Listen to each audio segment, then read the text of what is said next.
Komisi 2 DPR RI menggelar rapat dengar pendapat dengan KPU RI hingga Arsip Nasional Republik Indonesia.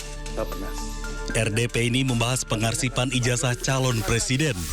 Di Komisi 2 ini sebagai mitra Andri dan KPU agak kurang nyaman akhir-akhir ini narasi publik ini berseliweran urusan ijazah nggak kelar-kelar gitu Pak.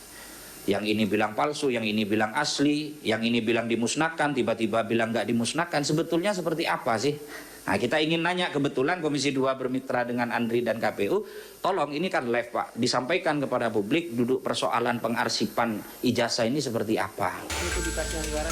Merespon itu, Kepala Andri Mego Pinandito menjelaskan benda yang diarsipkan itu harus yang asli. Untuk ijazah, Mego menjelaskan biasanya disimpan oleh pemiliknya. Kalau kita bicara ijazah saja, maka ijazah itu biasanya selalu disimpan oleh yang punya ijazah. Yang pertama. Jadi kalau ditanya itu arsipnya di mana? Arsipnya ya pasti ada yang ada dan dimiliki oleh yang bersangkutan. Gitu. Bahwa kemudian itu menjadi hal yang kalau terkait dengan ijazah presiden, maka itu ada salinannya pasti di KPU.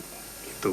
Jadi kalau sudah dari situ pertanyaan otentiknya tetap saja ada di yang bersangkutan, Pak. Jadi yang ada di KPU pasti adalah mungkin salinan atau fotokopi yang sudah dilegalisir.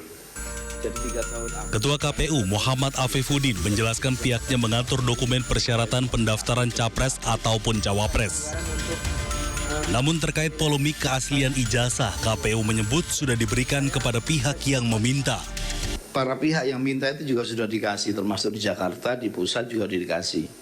Nah, dokumen tersebut menurut keterangan teman-teman ada hanya agenda ya, yang apa istilahnya, buku agenda yang kemarin dalam sidang KI itu detailnya. Tapi pada intinya kita semua pasti akan menjaga semua dokumen yang ada. KPU juga mengungkap baru kali ini dokumen terkait pemilu dimintakan setelah kontestasi berakhir. Hal ini akan menjadi acuan untuk perbaikan tata kelola KPU ke depan. Ada dan dimiliki oleh yang bersangkutan. Pemirsa, di tengah ramai dorongan agar Ketua Umum PBNU Gus Yahya mundur dari jabatannya, Pengurus Besar Nahdlatul Ulama melakukan rapat alim ulama PBNU. Dari hasil rapat, Yahya Khalil Stakuf atau Gus Yahya tetap menjadi Ketua Umum PBNU.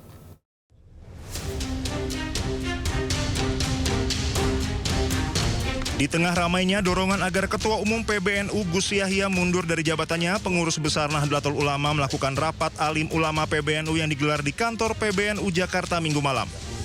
Dalam rapat ditegaskan tidak ada pemakzulan ataupun pengunduran diri dari Yahya Khalil Stakuf.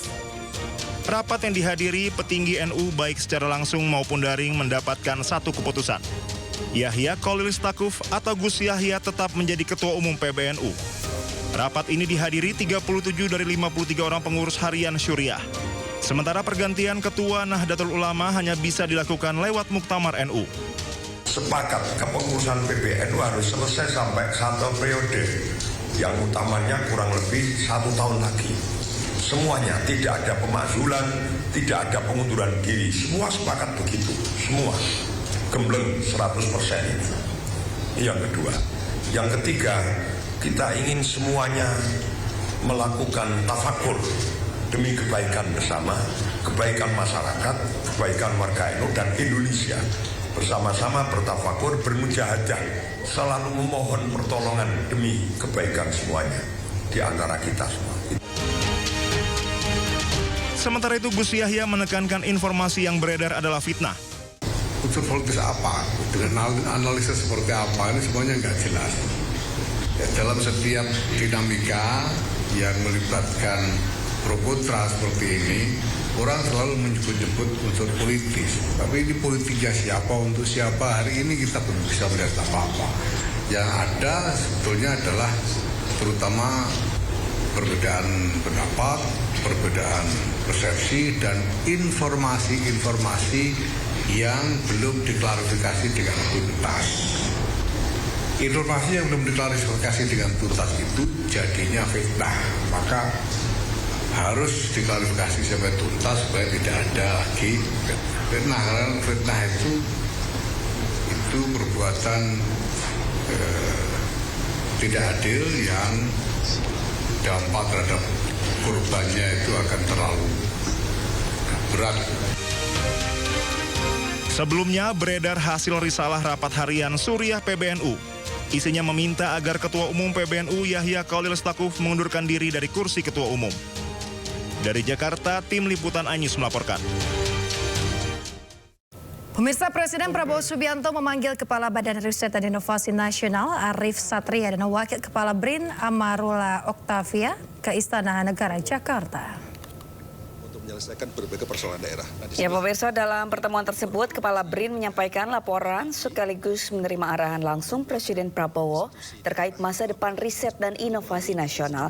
Lebih lanjut, Arif Satria mengaku telah melaporkan langkah-langkah jangka pendek yang telah disiapkan untuk menata ulang organisasi dan memperkuat dukungan terhadap program prioritas pemerintahan Presiden Prabowo, khususnya yang berkaitan dengan pangan dan energi.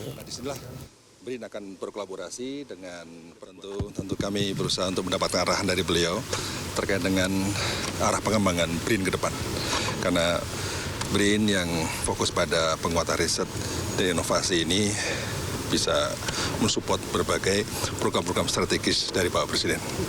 Bahan-bahan yang sudah disiapkan untuk bertemu dengan Pak Presiden apa gitu? Ya, terkait dengan soal bagaimana inovasi yang dihasilkan oleh BRIN dan berbagai lembaga riset di Indonesia tentang pangan, tentang energi, dan juga berbagai proyek strategis yang sedang kita persiapkan.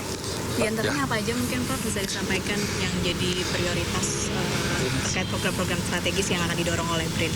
Ya, intinya bagaimana kita sekarang mengakselerasi untuk kolaborasi dengan berbagai kementerian agar kementerian dalam konteks policy bisa berbasis pada hasil-hasil riset. Pemirsa, Majelis Ulama Indonesia mengeluarkan fatwa baru, yaitu rumah yang dihuni dan sembako tidak layak dikenakan pajak berulang. Sementara itu, pemerintah Presiden Prabowo sudah menerapkan aturan bebas pajak bagi masyarakat kelas bawah.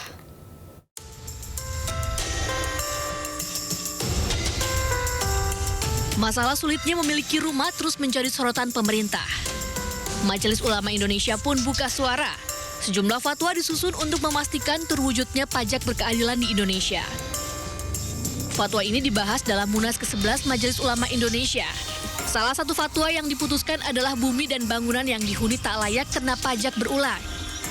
Tak hanya itu, bahan kebutuhan pokok seperti sembako juga tak boleh kena pajak.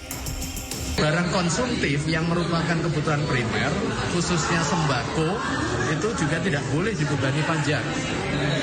Kemudian bumi dan bangunan yang dihuni dalam pengertian dia non-komersial tidak boleh dikenakan pajak berulang. Karena pada hakikatnya dia tidak berkembang. Sementara itu, pemerintahan Presiden Prabowo sebenarnya telah membebaskan bea perolehan hak atas tanah dan bangunan bagi masyarakat berpenghasilan rendah. Izin persetujuan bangunan yang sebelumnya dikenal dengan IMB juga digratiskan bagi warga tak mampu. Jalankan kebijakan yang pro rakyat, yaitu membuat MBR, rakyat yang MBR itu masyarakat berpenghasilan rendah, itu supaya BPHTB, biaya perolehan tanah bangunannya, yang tadinya bayar jadi gratis. Kemudian juga PBG-nya, persetujuan bangunan gedung, dulu namanya IMB, sekarang namanya PBG, itu juga sudah gratis, itu berjalan dan dimonitor, dibantu oleh Bapak Mendagri. Pemerintah juga memiliki program rumah subsidi yang bisa dinikmati warga berpenghasilan UMR. Harganya pun dibuat terjangkau. Namun MUI tetap meminta pemerintah untuk mengevaluasi aturan pajak bumi bangunan, pertambahan nilai hingga pajak penghasilan. Tim Liputan iNews melaporkan.